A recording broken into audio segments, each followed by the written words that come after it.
semua, welcome to our Kistok, DX and Journey. Yeay, halo. Halo. Nah guys, sekarang kita akan mendengarkan dan menyaksikan para narasumber kita saling sharing pengalamannya nih.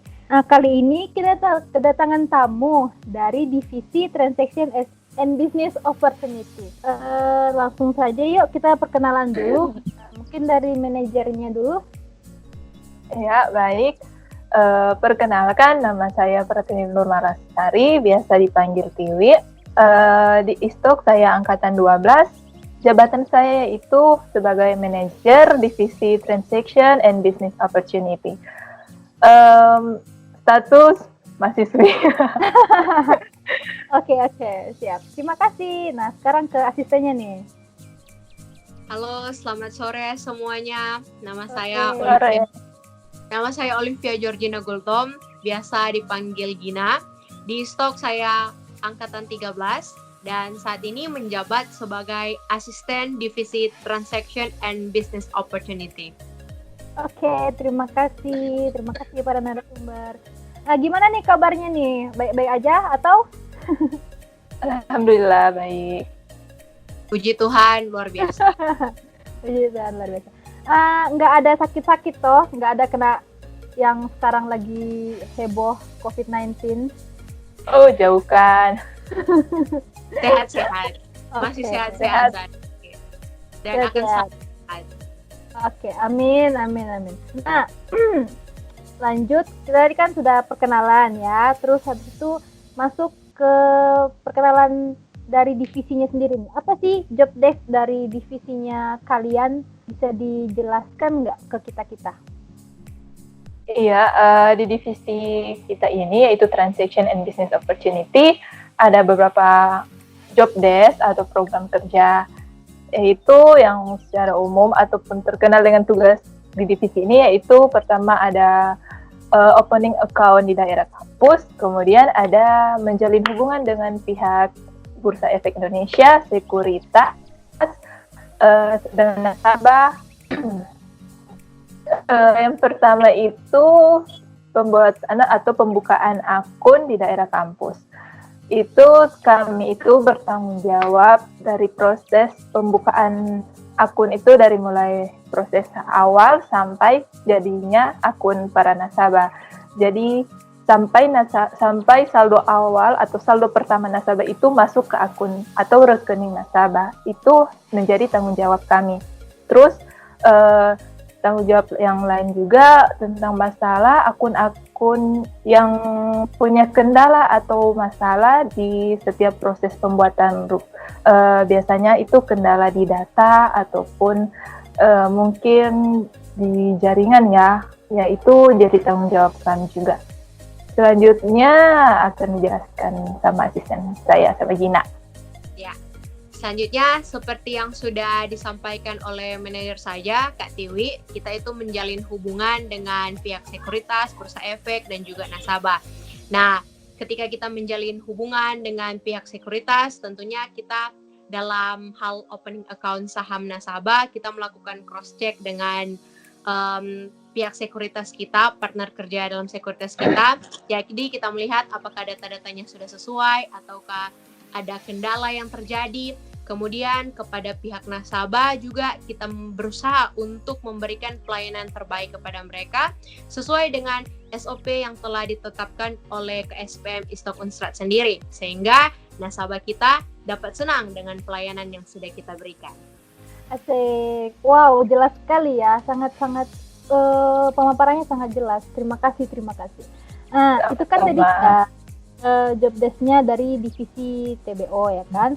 Terus kita masuk nih ke pengalaman masing-masing narasumber. Pertama kali masuk Istok itu gimana sih pengalamannya? Faktor-faktor yang mempengaruhi gitu atau apa kayak begitu, bisa di-sharing nggak? Dari siapa ya dulu? Dari Gina deh. Oh ya, kalau dari saya sendiri awal masuk Istok itu karena memiliki rasa tertarik dengan pasar modal, terlebih khusus dalam saham.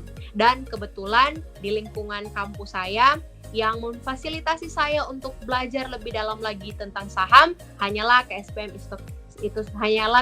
Istok sendiri. Nah, itulah alasan saya memiliki keinginan untuk bergabung dengan KSPM Istok Unsrat untuk memperdalami tentang saham. Oke. Kalau begitu, itu kan tadi kan dari Gina sendiri. Apakah kayak misalnya ada dari kakak-kakak gitu, atau karena ada lihat yang celing-celing gitu? Oh Enggak, ya. jadi Ya. Kalau bicara soal itu, ada juga sih dari faktor lain, bukan hanya dari diri saya sendiri, ada faktor eksternal, yaitu dari kakak saya sendiri. Sebelumnya kakak saya juga tergabung dalam KSPM Istok Unsrat, dan saya melihat bagaimana proses dia bertumbuh di KSPM Istok Unsrat, saya melihat outputnya dia seperti apa, sehingga mendorong saya untuk bergabung dengan KSPM Istok Unsrat, karena saya percaya bahwa dengan organisasi ini dapat membantu meningkatkan kualitas diri saya seperti yang sudah ditunjukkan oleh kakak saya sendiri. oh mantap, bagus, ya keren sekali. Nah itu kan tadi dari Gina. Terus gimana nih kalau dari Tiwi sendiri pengalamannya? Nah, kalau pengalaman saya masuk Istok itu, pertama saya tahu Istok itu dari mata kuliah Bank dan Pasar Modal. Di situ kan dipelajari tentang saham.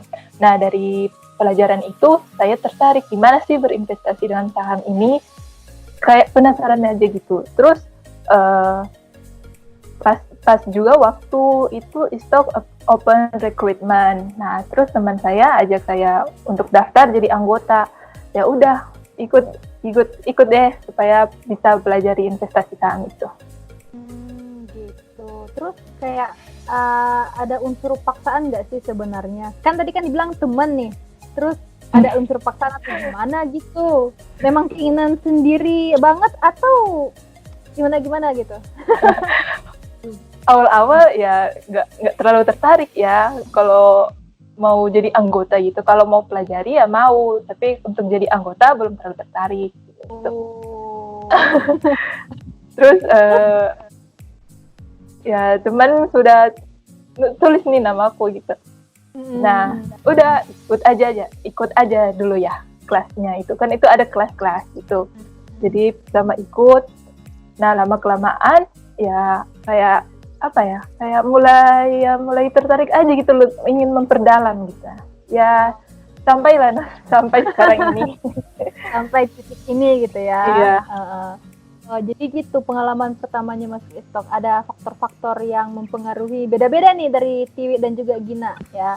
Nah, terus kan tadi pengalaman masuk Istoknya, terus habis itu alasannya bersedia untuk memikul tanggung jawab sebagai manajer dan juga asisten gitu. Apa nih alasannya kenapa bisa bersedia mencapai titik ini? Dari manajer dulu deh.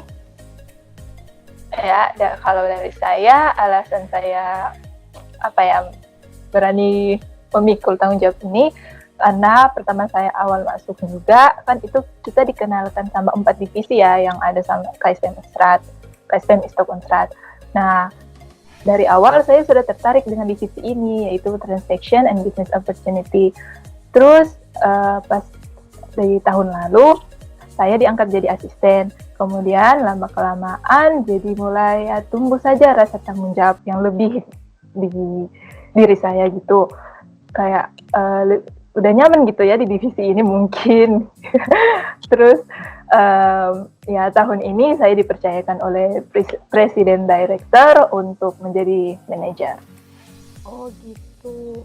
Jadi awalnya Tiwi sudah ada pengalaman ya berarti di divisi TBO sendiri. Terus habis itu akhirnya dipercayakan untuk menjadi manajer, Tiwi mau gitu ya? Iya. Oke. Nah tadi itu kan dari Tiwi. Nah sekarang kita ke Gina nih. Gimana? Kenapa bersedia gitu untuk memikul tanggung jawab yang besar saat ini? TBO. Ya. Kalau dari saya sih, pertama karena saya bersyukur karena ada orang yang ingin mempercayakan saya tugas dan tanggung jawab sebagai asisten. Nah, ketika saya dipercayakan sebagai asisten manajer, saya percaya bahwa presiden direktur saya telah memiliki banyak sekali pertimbangan, sehingga akhirnya dia memutuskan saya untuk menjadi asisten manajer. Nah, ketika saya mendapatkan kepercayaan, saya tidak ingin menyia-nyiakan kepercayaan yang sudah diberikan oleh seseorang kepada saya. Nah, untuk itu saya ingin membuktikan juga bahwa saya bisa berkontribusi lebih kepada organisasi KSPM Istok Unsra, juga bisa melalui menjadi asisten manager. Dalam hal ini menjadi asisten manager transaction and business opportunity. Kira-kira seperti itu kalau dari saya. Oke, baik. Wow, luar biasa sekali ya kalian berdua. Jadi memikul tanggung jawab itu dengan dedikasi penuh gitu. Nah, terus itu kan tadi alasan kenapa ingin tanggung jawab, sudah diberikan tanggung jawab, kenapa ingin sudah di divisi TBO. Terus pengalaman berinvestasinya gimana nih? Selama di KSPM Istok atau sebelum di KSPM Istok, pokoknya pengalaman berinvestasinya deh. Dari Gina dulu, boleh? Boleh. Nah. Kalau pengalaman saya berinvestasi itu selama dari sebelum masuk Istok, dari sebelum menjadi anggota Istok sampai menjadi anggota Istok, saya merasakan bagaikan nano-nano ya.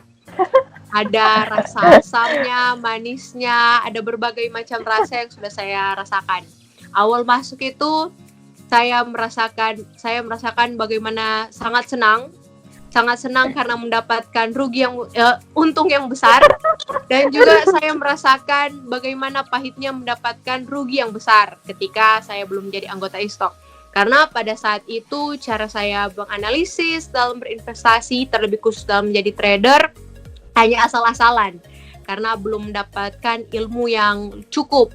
Ketika saya bergabung menjadi anggota ke SPM Istok, saya mulai dibenahilah pengetahuan saya, mulai diperdalam pengetahuan saya, sehingga saya tiba perasaan di mana saya merasa tenang dan mulai lebih mengerti cara menganalisis investasi saham yang benar. Sehingga yang dulunya saya seorang trader, sekarang saya juga berpindah menjadi seorang value investor, masih sedang belajar untuk menjadi seorang value investor. Nah, itu semua saya mendapatkan ilmu-ilmu seperti demikian saya dapatkan dari KSPM Istok Unsra. Kira-kira seperti itu pengalaman saya berinvestasi. Berinvestasinya Gina itu berarti yang kayak masih umum ya. Terus kalau misalnya dari Gina sendiri, kan tadi kan berarti improve ya, kalau misalnya sudah lebih baik lagi selama di KSPM Istok kan sudah belajar. Yeah. Dari pas di KSPM Istok itu Gina mendapatkan apa aja gitu selama berinvestasi? Kayak selama berinvestasi di saham Gina mendapatkan dividen atau mendapatkan mendapatkan rugi gitu-gitu. Ya. Selama saya berinvestasi, saya jujur belum pernah mendapatkan dividen. Karena pertama saya baru berubah dari trader menjadi seorang investor, lebih khususnya value investor, masih sedang belajar juga. Jadi kebetulan waktu menjadi trader juga timing untuk dividennya saya nggak dapat. Kemudian kalau yang saya dapatkan selama berinvestasi saham sebagai trader ya tentunya hanya capital gain saja yang saya dapatkan. Dan tentunya juga capital loss yang saya dapatkan. Pastinya ada gain, ada juga loss. Namanya juga belajar, pasti tidak lepas dari gain dan loss. Terus gimana? Lebih besar loss atau gain nih? Dulu itu sangat besar di loss-nya. Sangat besar di loss. Tapi sekarang sudah meminimalisir, ya lebih banyak di gain-nya. Tapi tidak menutup kemungkinan juga ada loss. Tapi itu hal yang wajar lah. Tidak mungkin kita selalu mendapatkan gain kan? Begitu. Bagus. Nah, terus untuk tadi kan Gina udah, terus sekarang Tiwi nih, gimana nih Tio? Kalau apa tadi pengalaman berinvestasinya sebelum dan sesudah masuk ke SPM? Ya, kalau pengalaman saya berinvestasi sebelum dan sesudah masuk ke SPM, dulunya itu sebelum kenal Istok, gimana ya? Hanya dengar orang gitu. Investasi yuk di saham, maksudnya untungnya banyak deh, cuma hanya gampang juga, hanya tinggal modal kuota mungkin ya, kuota sama modal Modal yang kecil modal gitu. iya kecil udah gitu. Jadi yang terbesit di kepala gitu hanya wah gampang nih, untung enak lah gitu, hanya kayak gitu aja udah untung. Jadi ya awal-awal itu hanya mau berinvestasi itu sama saham-saham yang hijau gitu, gimana ya, saham-saham yang bagus saja gitu. Pikirannya itu hanya maunya itu untung terus tanpa melihat ataupun menganalisis gitu, nggak mau analisis gitu, nggak mau pelajarinya gitu. Terus pas udah masuk e-stock, udah mulai belajar kan dari awal-awal analisis teknikal, fundamental. Nah, udah belajar ya, jadi udah bisa memanage gitu. Dan pilih-pilih apa saham mana yang bagus, saham mana yang tidak gitu. Dengan analisa sendiri, nggak asal masuk aja gitu. Terus sedikit mau cerita tentang pengalaman capital loss ini. Karena waktu itu mungkin masih udah masuk e-stock ya, ini udah pakai analisis masuk di sahamnya. Terus udah naik nih, udah dapat untung, tapi belum dikatakan untung sih, masih ditahan gitu, jadi belum bisa dikatakan kan. Cuman sahamnya melonjak naik, untung udah lihat naik, udah senang nih, untung banyak nih, kalau masih mau ditahan akhirnya karena mungkin serakah ya, itu kan emosi pasar juga diperlukan gitu, mungkin karena itu waktu itu saya serakah, akhirnya ditahan terus, ya nyangkut deh gitu. Akhirnya yang didapat bukan untung malah rugi, bukan untung malah buntung. Itu guys, makanya jangan maruk. Nah, belajar dari pengalamannya Tiwi ya. Berarti tunggu, kalau misalnya gitu kan kita juga di saham, maksudnya belajar saham pasti ada indikator-indikator ya kan. Terus kalau gitu apa yang waktu itu Tiwi ada gunakan indikatornya? Untuk waktu masuk udah lupa sih di harga berapa, tapi itu waktu masuk pakai indikator MA sama MACD stochastic. Terus biasa saya pakai itu. Sampai sekarang masih pakai itu juga indikatornya? Masih pakai. Terus Tiwi ini trader apa investor nih? Masih trader, tergantung sikon aja sih, masih belum pasti gitu trader maupun atau investor, masih dalam tahap belajar. Terus kalau Gina sendiri nih, indikator yang digunakan untuk menganalisa saham apa? Oh ya, kalau dari saya waktu saya menjadi trader, indikator yang biasa saya gunakan itu MA. Kemudian ada juga Bollinger Band, dan juga kadang saya pakai trendline untuk menentukan garis support dan garis resisten. Kemudian untuk melihat momen yang pas itu saya pakai RSI. Itu saya. Kalau itu tadi kan ketika Gina menjadi trader, kalau menjadi investor gimana? Ketika saya sudah mulai mempelajari untuk bagaimana menjadi value investor, saya mulai memperdalam tentang bagaimana membaca ataupun menganalisis laporan keuangan yang benar, kemudian masuk kepada rasio-rasio keuangan, bagaimana cara menganalisisnya yang benar, kira-kira seperti itu ketika menjadi value investor. Gitu ya, jadi ya harus dipelajari semua supaya memang kita mendapatkan hasil yang kita inginkan ya. Dan juga nggak semua kita bisa mendapatkan gain ya kan, pasti ada waktunya kita juga mendapatkan loss, apalagi di masa-masa seperti ini ya kan, kita IHSG itu wow gimana gitu. Sangat gemas gitu. Corona. Jadi emang betul-betul harus lebih diperdalam juga kita belajar dan juga jangan pantang menyerah guys, karena semuanya itu pasti ada waktunya dan ya gitulah.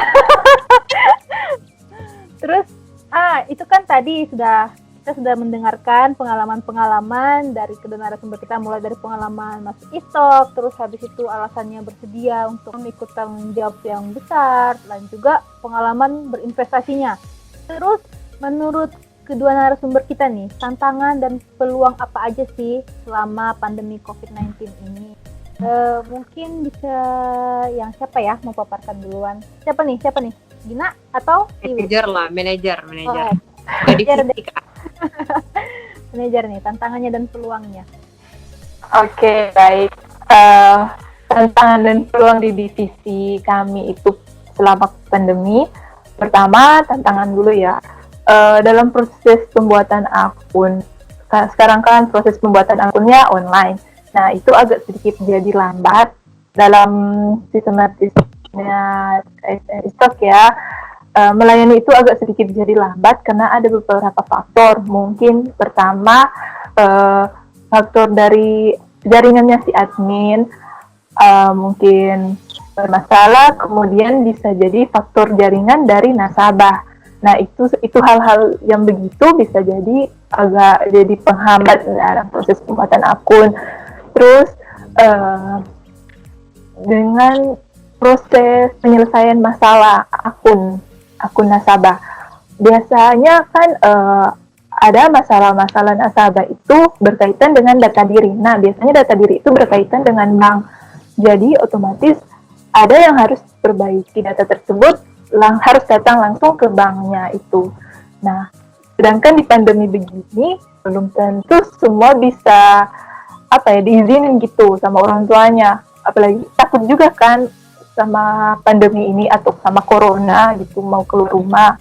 Nah, itu hal-hal itu sih yang jadi tantangan yang buat juga prosesnya agak jadi lama gitu.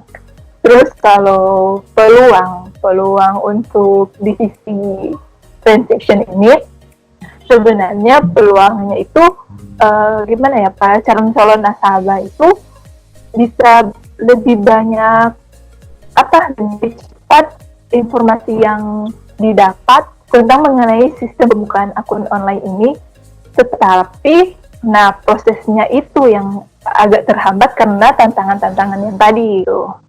Jadi ya peluangnya mau dibilang atau disimpulkan itu ya lebih tipis lah daripada lebih sedikit daripada tantangan yang ada. Tantangan lebih besar gitu. Oke. Mungkin ada tambahan dari asisten. Gimana pengalamannya selama ini? Ya, gimana nih? Kalau yang saya rasakan sih benar seperti yang dikatakan oleh manajer saya, Kak Tiwi, memang lebih banyak mendapatkan hambatan ya, lebih banyak mendapatkan tantangan ketika dalam COVID-19 ini, dan memang hanya sedikit peluangnya, hanya sedikit saja. Ya kira-kira apa yang sudah disampaikan oleh Kak Tiwi mewakili juga apa yang akan saya sampaikan ya, karena memang sudah demikianlah divisi kami. Apa yang terjadi pada divisi kami selama COVID-19 seperti yang sudah dikatakan oleh manajer saya. Tapi selama ini bisa terlewati dengan baik kan? Bisa. Alhamdulillah masih bisa. Ya itu juga karena itu juga kan karena kita semua saling bekerja sama ya kan. Jadi semuanya bisa bisa terlewati gitu ya. Semoga tidak seperti ini lagi dan semoga tantangannya semakin kecil dan peluangnya semakin besar. Amin. Terus itu pendapat masing-masing narasumber juga nih tentang COVID-19 terhadap organisasi dan juga pasar modal itu sendiri. Gimana nih?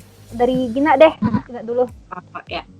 Kalau menurut saya dampak COVID-19 terhadap organisasi kita sendiri, organisasi KSPM ISTOK Unsrat, memang membuat kita terpisah dari rumah, membuat kita menghadapi banyak tantangan, banyak hambatan yang harus kita selesaikan sebagai organisasi.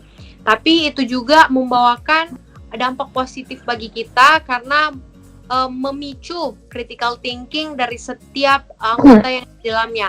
Jadi memicu kita untuk berpikir bagaimana kita harus melewati tantangan yang ada dengan COVID-19 ini sebagai dimana ketika kita memposisikan diri sebagai organisasi. Muncullah ide-ide kreatif yang baru, muncullah cara-cara kreatif yang baru dari kita sebagai organisasi.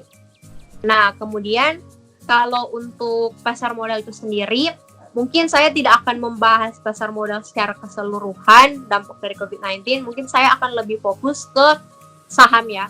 Kalau yang saya lihat kan saham itu otomatis tentang perusahaan yang sudah terbuka ya, yang melantai di Bursa Efek Indonesia. Nah, seperti yang kita lihat karena adanya kasus COVID-19 ini, ada beberapa industri yang terkena dampak. Seperti contoh, kalau untuk dampak negatifnya datang kepada industri pariwisata yang bergerak dalam bidang pariwisata, baik itu perusahaan yang menyediakan jasa perhotelan. Tentunya mereka sangat merasakan dampak buruk dari COVID-19 itu sendiri, penurunan laba kepada perusahaan yang di industri perhotelan ataupun pariwisata. Kemudian ada juga dampak baik datang kepada industri-industri dalam misalnya contoh telekomunikasi ataupun industri kesehatan saat ini. Misalnya untuk telekomunikasi karena pemerintah menggenjot adanya stay at home, sehingga penggunaan akan data lebih meningkat, sehingga meningkatkan sentimen positif kepada perusahaan yang bergerak dalam bidang telekomunikasi, misalnya seperti Telkom begitu, ataupun dalam bidang kesehatan untuk penyediaan obat-obatan untuk COVID-19 ini sendiri. Kira-kira kalau dari pandangan saya seperti itulah, ada positifnya, ada negatifnya untuk setiap sektor yang ada di dalam pasar modal ini. Kira-kira begitu. Gitu. Iya sih, memang seperti itu ya. Sedih juga sih dengarnya, karena banyaknya yang terdampak itu memang betul-betul down gitu ya. Iya. Terus dari Iwi sendiri nih, gimana pendapatnya tentang COVID-19 terhadap KSPM Istok dan juga pasar modal? Nah, kalau pendapat saya mengenai pandemi ini terhadap organisasi maupun pasar modal, pertama terhadap organisasi itu seperti yang sudah dikatakan oleh Gina, muncul pemikiran-pemikiran kritis dari setiap anggota. Jadi banyak setiap anggota itu memunculkan ide-ide bagus ataupun ide-ide yang bisa dijadikan penanggulangan agar tetap program-program kerja dari organisasi ini tetap berjalan. Nah, kemudian waktu yang kalau misalkan setiap divisi atau setiap lingkungan organisasi melakukan pembahasan tentang organisasi itu tersebut jadi lebih banyak gitu, karena banyak dilakukan lewat online gitu. Jadi bisa di mana saja ataupun kapan saja kan. Jadi waktunya lebih banyak gitu ya. Nah, itu dari sisi positifnya. Nah, sisi negatif mungkin ada program kerja lain atau kegiatan-kegiatan lain yang memang sudah tidak bisa digantikan lagi atau dilakukan lagi dengan secara online. Harus terjun langsung program-program tersebut. Ya, negatifnya itu ya tertunda ataupun tidak bisa dilaksanakan gitu. Nah, terus pendapat saya dari pandemi ini terhadap pasar modal, kalau kan Gina tadi lebih ke saham. Nah, kalau saya mungkin pendapat untuk secara umum ya gitu. Kalau yang dari pengalaman saya sendiri atau yang saya rasakan sekarang itu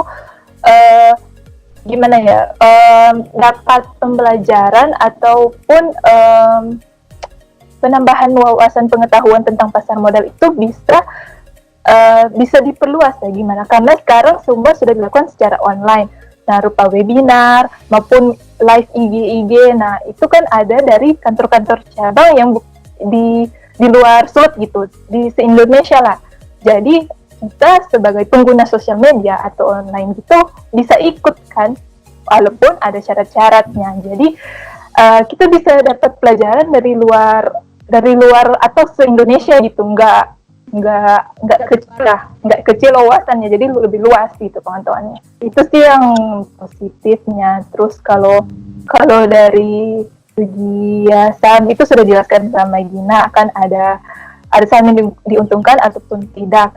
Nah, dari situ memang kayak udah siklusnya atau situasinya aja ya gitu. Ada kalau umpama situasi pandemi gini ada sektor ini yang diuntungkan, ada sektor ini yang dirugikan. Nah, bagi teman-teman atau investor trader apa ya, sesuaikan aja gitu strategi kita terhadap kondisi yang ada. Jadi dipersiapkan baik-baik aja strateginya itu kalau mau trading atau invest. Oke, gitu. Itu tuh pendapat dari masing-masing narasumber kita. Terus gimana nih menurut dari kalian berdua kebersamaannya kita di organisasi itu gimana selama COVID-19 ini? Apakah semakin menjauh atau biasa-biasa aja gitu? Siapa nih? Sembarang. Siapa aja deh? Tiwi deh atau Gina? Tiwi aja deh. Siapa nih? Tiwi. Gimana hubungan selama pandemi bersamaan di ya kalau mau dibilang udah kangen sih untuk kebersamaan secara langsung gitu, bertemu langsung, tetapi tapi karena ya kondisi begini nggak bisa dipaksakan ya, kebersamaan mungkin udah jarang berkumpul. Mungkin ya kalau lewat online ini bicara ya hanya perlunya aja gitu, mau kalau ada buat event atau apa gitu, kayak yang di luar itu sudah jarang.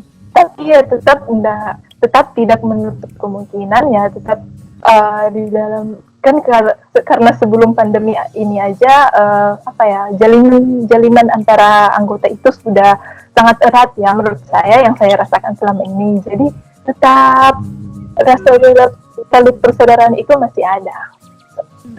Gitu. Terus kalau dari Gina gimana pendapatnya tentang kebersamaan kita bersama? Kalau saya seperti lagu Ran ya, jauh di mata, dekat di hati. Nah, meskipun jauh semuanya tidak saling bertemu, dipisahkan beberapa kilometer, bahkan dipisahkan oleh pulau ataupun kota, tapi kita semua selalu merasa dekat.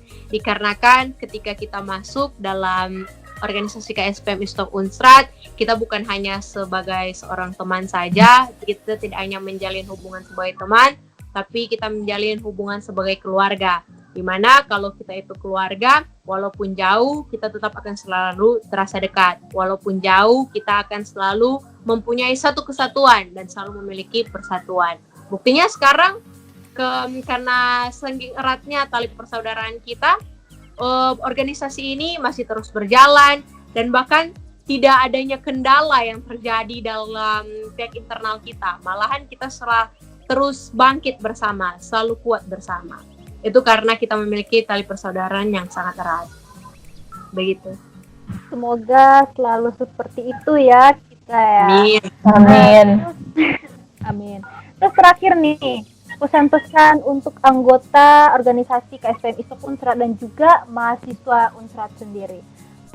Dari Gina dulu, baru nanti Tiwi. Ya, Gina. Oh iya. Kalau pesan saya untuk teman-teman KSPM ISTOP Unstrat dan seluruh mahasiswa Unstrat, kan kita ini ada di usia produktif ya. Saya mengharapkan dan saya ingin kita semua menjadi orang yang produktif. Let's be produktif lah. Karena ketika kita produktif, walaupun kita hanya stay at home, ada banyak yang bisa kita dapatkan. Misalnya kita bisa belajar sesuatu yang baru dan mendapatkan sesuatu yang baru juga. Dan tentunya sesuatu yang baru ini, asalkan itu positif, dapat memberikan manfaat yang sangat besar kepada kita di kemudian hari. Kira-kira hanya itu saja. Jangan hanya rebahan-rebahan saja di rumah. Lakukanlah sesuatu yang bisa membuat diri Anda itu semakin produktif, walaupun hanya karantina. Begitu. Ya gimana ya? Udah termasuk kaum rebahan nih. Agak susah nih kalau misalnya mau rebahan. Oke. Nah, ingat nih teman-teman, dengar nih kata-kata Gina, jangan rebahan terus, harus produktif ya. Nah, terus terakhir dari Tiwi nih, gimana nih pesan-pesannya? Nah, pesan-pesannya ya, yang utama pasti untuk anggota maupun mahasiswa Unsrat, pertama itu jaga kesehatan, itu penting. Karena apa ya, yang saya harap bisa bertemu dengan teman-teman anggota maupun mahasiswa Unsrat itu mungkin tahun depan ya, habis corona ya. Jadi apa ya, survive lah sampai tahun depan aja gitu, jaga kesehatan. Terus ini kan lagi banyak waktu, kalau dibilang lagi banyak waktu kan di rumah, jadi jangan malas-malas lah untuk belajar, tetap belajar, cari tambah-tambah wawasan lah, jangan hanya berpatokan terima materi aja dari kampus gitu, carilah lebih perluas lah pelajarannya gitu. Itu aja deh, keep healthy. Thank you. Nah, jadi ya kita ini berasa LDR ya kalau misalnya COVID begini. Berasa LDR gitu. Jadi ya sabar-sabar aja deh, semoga kita bisa ketemu ya. Mungkin tahun depan, tapi ya berdoa aja semoga semuanya bisa berlalu dan kita tetap sehat-sehat dan bisa bertemu lagi di kemudian hari dengan keadaan yang baik-baik saja. Amin. And guys, itu tadi kita sudah mendengarkan dan juga menyaksikan para narasumber kita berbagi dan juga sharing-sharing pengalamannya selama di ISTOK. Dan juga pesan-pesannya tadi semoga berguna untuk kita semua. Semoga informasi-informasi yang telah kita dapatkan dari kedua narasumber kita bisa berguna untuk kita di kemudian hari, dan tetap semangat, jangan menyerah dan jangan jadi kaum rebahan. Tetap produktif guys. No rebahan. Tetap produktif guys dan no rebahan. Iya, Oke guys. Oke guys, thank you Nen. Dadah. Dadah.